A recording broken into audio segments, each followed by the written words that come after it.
Your anatomy is a blueprint.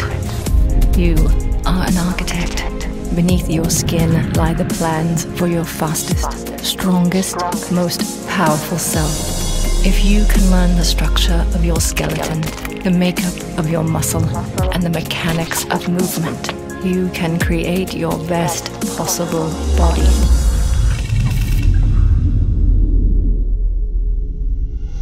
I'm Mike Robertson. This is Built by Science.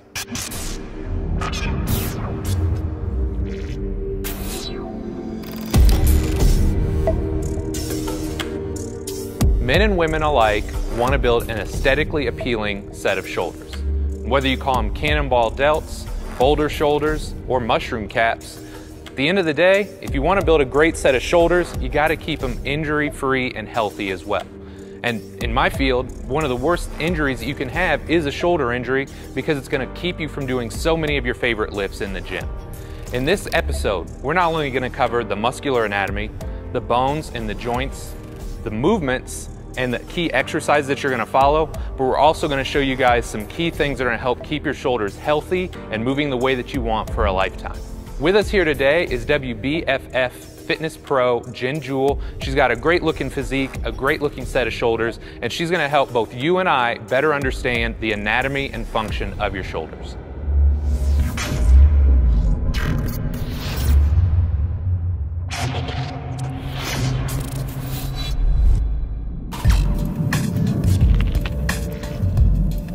Let's go ahead and dive into the muscular anatomy of your shoulders. One of the best ways to understand this is to think of peeling an onion. On the outermost layer of your onion, you have what are called your deltoids. And these are the big shoulder muscles that most people are interested in building in the gym. So I'm going to use Jen here. And just to give you guys an idea, you've got 3 heads to your deltoids. You have an anterior head, a middle head, and a posterior head.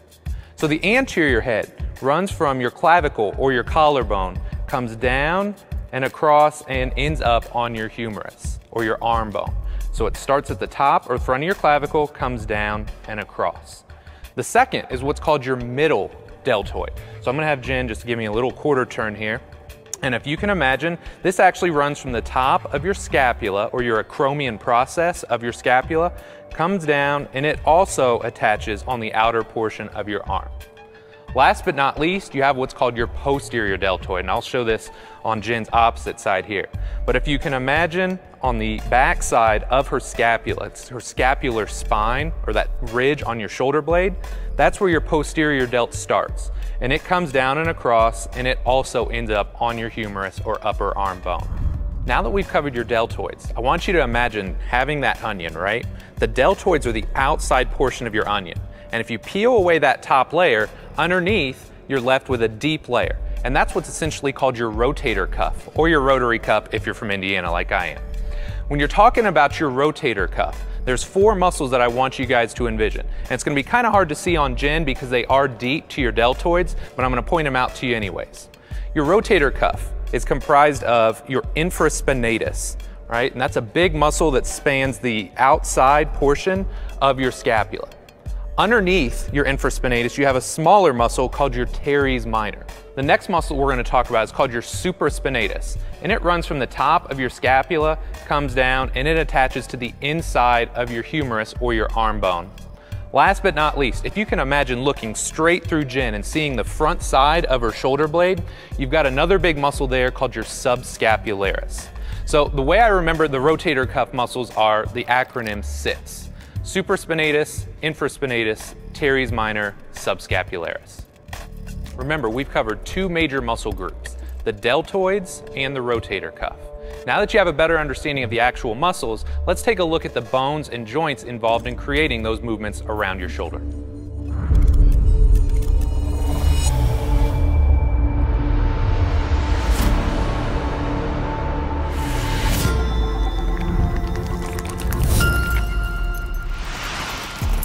Let's dig in and look at the bones and the joints involved in creating movement around your shoulder. I'm gonna have Jen just give us a quarter turn here. And the first thing that we're gonna talk about is what's called your thoracic spine, or your middle back. There's 12 vertebrae here, and if you can imagine, they essentially start at the base of your neck come down and they end about the top of your lower back. So you've got 12 vertebrae here, and while you may not think they're important, those vertebrae attach to ribs, and then you have your scapula or your shoulder blade, which rests on top of that thoracic spine. So if you can imagine, you've got your scapula right here, and it just kind of rests on the top of your thoracic spine. Last but not least, you have your humerus or your arm bone. And if you can imagine, your humerus is this long upper arm bone. Now, when you're starting to create actual movements, your scapula and your humerus work together to create motion. And as you can imagine, there's a ton of freedom of movement. Your shoulder, like your hip, is a ball and socket joint. So they kind of move into each other like so. And then from that position, you've got tons of freedom of movement. You can flex your shoulder or raise it overhead. You can extend it, bringing it back down towards your side. You can abduct it or lift it away from your body. You can adduct it or add to your body by bringing it closer to the midline. And then last but not least, you have external rotation or opening your arm up, as well as internal rotation. So as you guys can imagine, there's a ton of freedom of movement at your shoulders. Mobility is absolutely critical, but now you guys should have a better understanding of how all those bones and joints work together to create more fluid movement. The next step is to show you guys all these movements with real functions so you can tie the muscles and the bones and joints together to see how it's going to look when you get into the gym.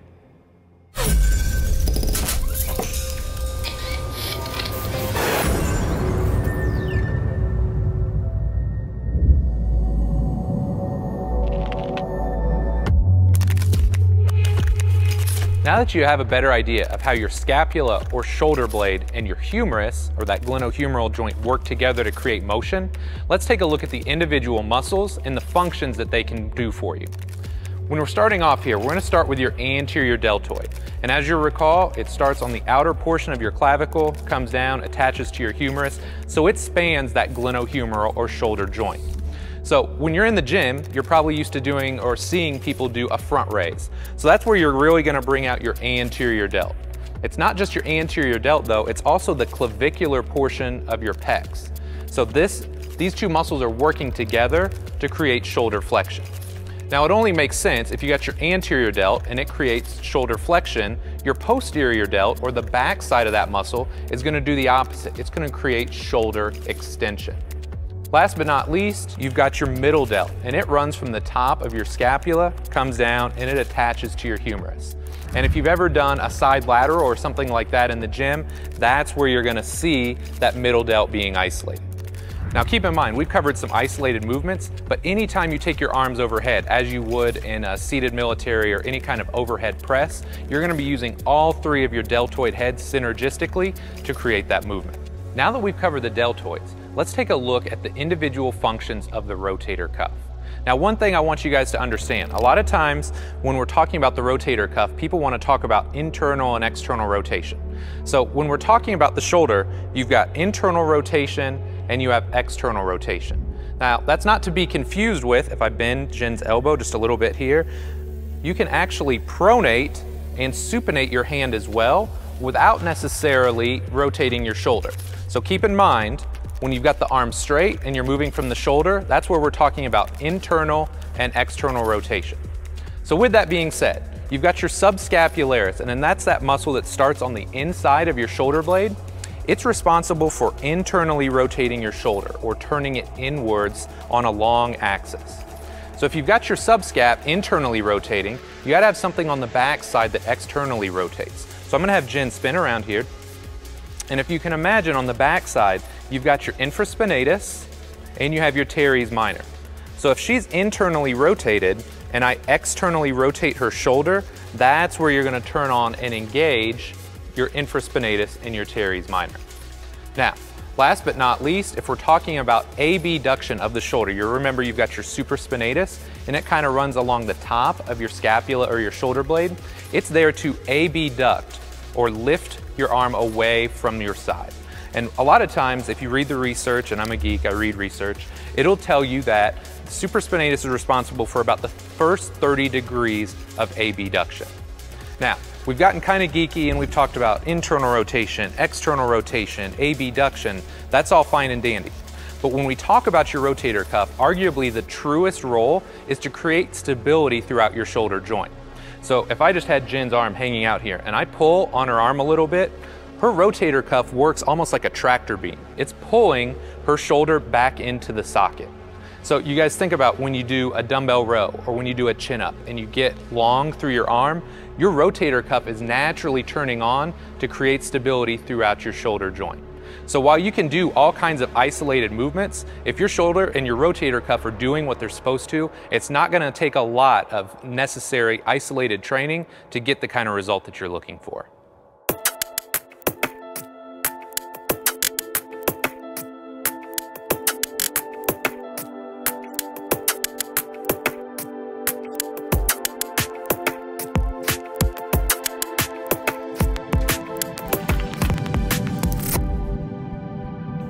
Now that we've covered the muscles, the joints, and the function of your deltoids and your shoulders, let's put it all together into a few key exercises that we've selected to help you best understand how to apply this stuff when you're in the gym.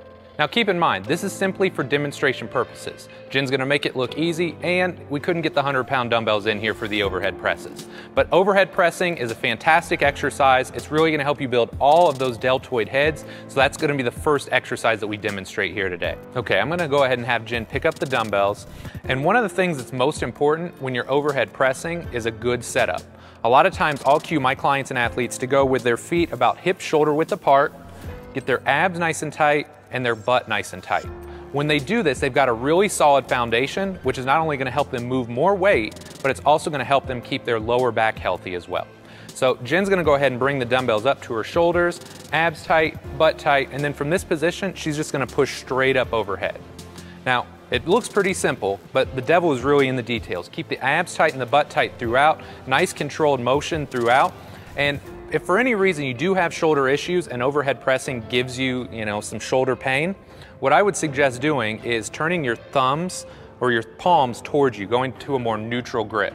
This is just gonna give that rotator cuff a little bit more room to breathe, and it's gonna take some stress off the shoulders as well.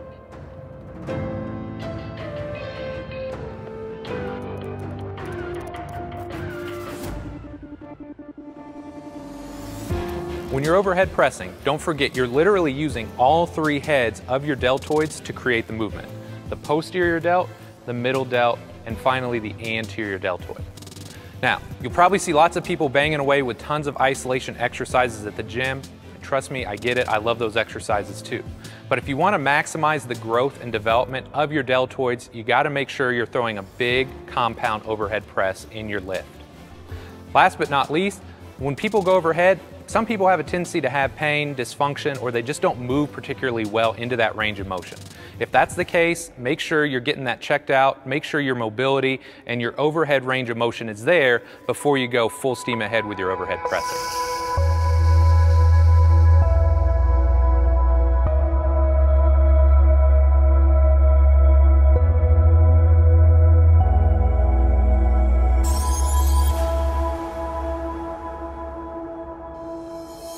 So the first exercise we demonstrated was an overhead press, and that should be a staple.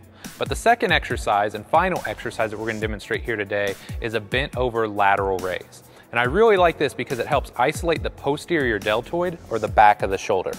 So Jen's going to go ahead and set up with these dumbbells here.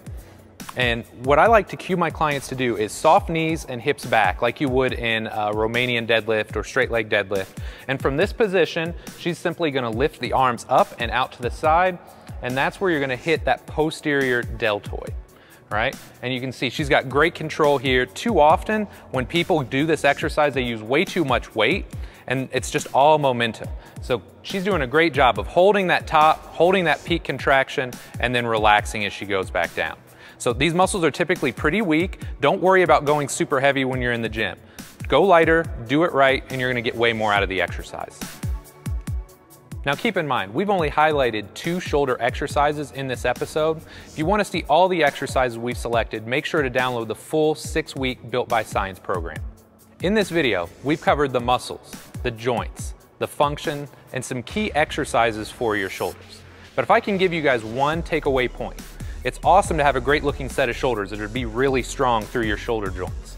But the bad news is, if you injure these guys, you're in big trouble. Not only can you not train shoulders, you can't train chest, you can't train back, and even think about legs. A lot of times when you're back squatting, you're putting pressure on that shoulder joint. So it's not just important to build these for the aesthetic or strength purposes, but you gotta keep them healthy as well. So when it comes to your shoulders, make sure you're taking the time and energy to warm up thoroughly before you go through the workouts so you keep yourself healthy and you can keep pushing the iron for as long as you want. With that being said, that's a wrap on this video. Make sure you watch all of the videos because we go into the same amount of depth and detail to show you how all the different muscles in your body work. Learn muscular anatomy, biomechanics, the skeletal system, muscle function, and the best exercises to build lean mass. Knowledge is power. Know yourself to build yourself. Build yourself with the best. Mind, muscle, masterpiece.